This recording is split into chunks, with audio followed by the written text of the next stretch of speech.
What's up, everybody? Welcome to another episode of Scales 13. In today's video, I'm going to be showing you my Leopard Gecko Enclosure remodel.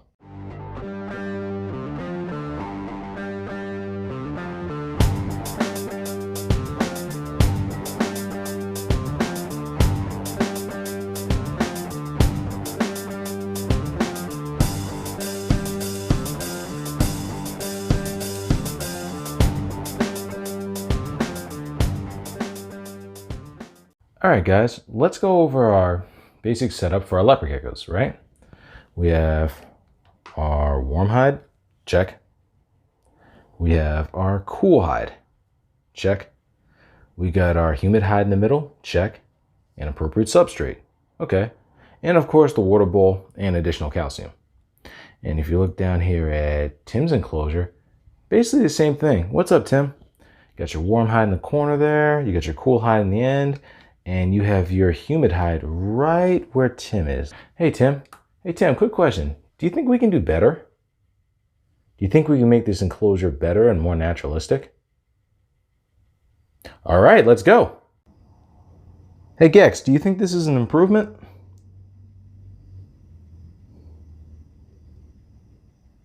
Well, I think it is. So the first thing that you may notice when you're looking at the enclosure is that the substrate level is higher. The reason that I added more substrate to the enclosure is because I had an issue with my cleanup crew surviving within the enclosure. I was adding water more frequently than I wanted to in an arid enclosure made for leopard geckos, and I didn't want to have too much moisture present in the upper layer, right? And the problem with that is that the thinner the substrate, the harder it is to hold moisture in the deeper layers where the cleanup crew normally lives. So I added another layer of substrate so that way there's more room for the substrate to be dry at the surface, and there's also more moisture in the middle and bottom layers of the enclosure for the cleanup crew to retreat to during the daytime when the lights are on. Now, I also added a layer of sphagnum moss between the two layers, between the first layer of substrate and the new layer of substrate, so that way there was some organic material for the cleanup crew to eat and survive on to get them started, and also to hold more moisture below the surface. Another thing you may notice is that I've added more stone to the enclosure, and if we look inside the enclosure, you can see that there's a lot of stone scattered over the substrate.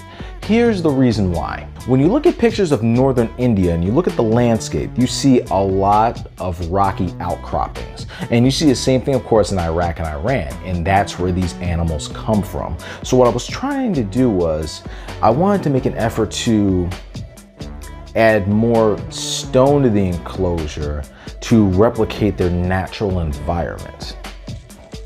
And of course, to add more rough surfaces that would help the animals out during their shedding process. Now, another thing you may notice is that in the corner where Gex is hiding at the moment, I used to have a jasmine plant there. Well, that jasmine plant unfortunately died off, and here is my suspected reasoning for that, right? If you look at the way my leopard geckos are set up on these racks right now, you can see that there is a CHE right below that spot. So my hypothesis is that the plant died because the soil was becoming too hot and it was drying out too quickly for the plant to absorb any moisture. Now, of course, as soon as I noticed this, I moved the CHE in Tim's enclosure to a different spot so that way the warm side wasn't directly below where the jasmine plant was. But unfortunately, it was too late. It just continued to wilt, and then that was the end of that plant. But what I did when I redid the enclosure was I added another one of these jungle cactus to the enclosure on the cool side right next to where the water bowl is.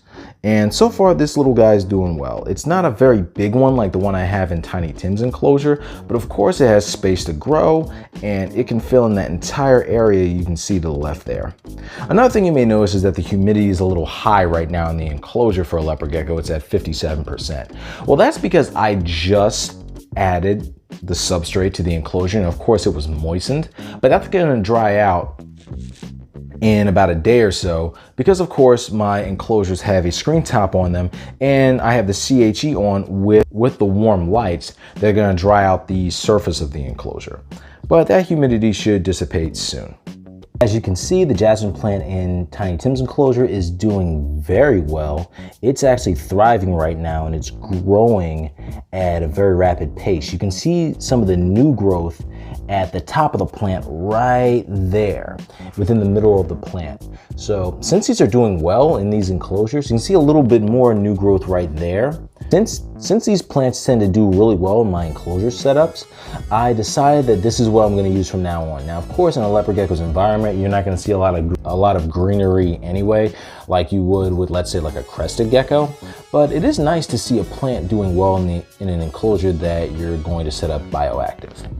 Now, another thing that you're going to notice right away is that there are no more plastic hides within the enclosure. I was making an effort to make my enclosures as natural as possible for my leopard geckos, and it's easier to do with a smaller species because since all the items are on the smaller scale, it's easy to find pieces that can work for hides for a smaller species, right?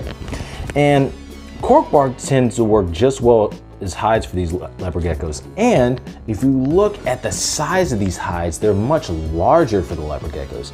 Not only are these hides natural, but also they add a rough surface and more space for the leopard gecko to hide within them.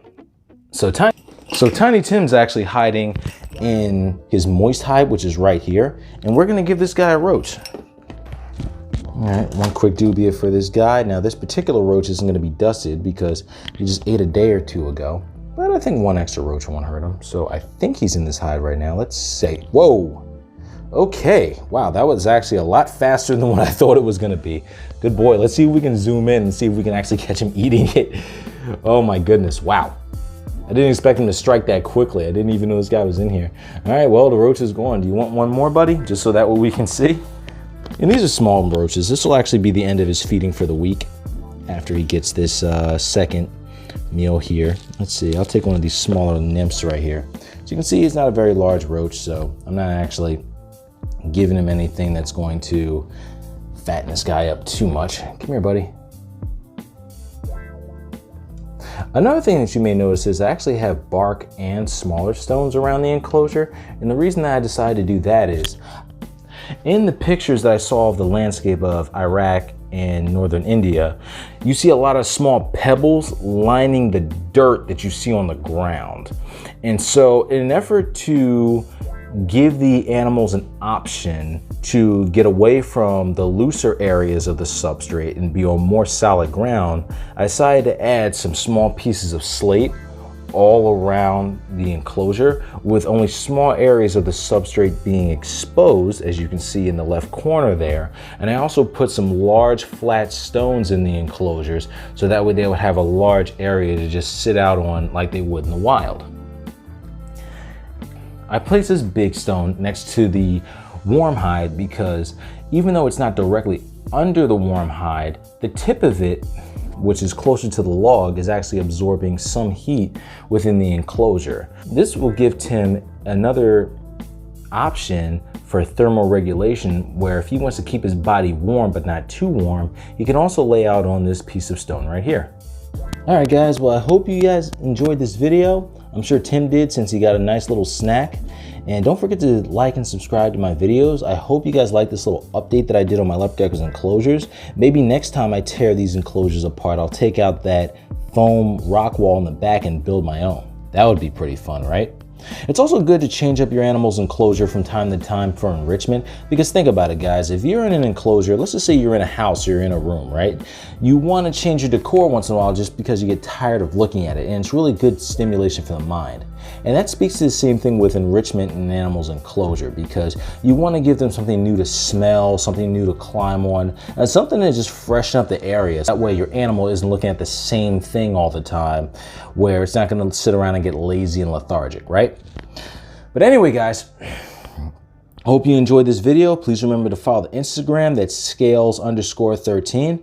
Everybody have a great day. Peace.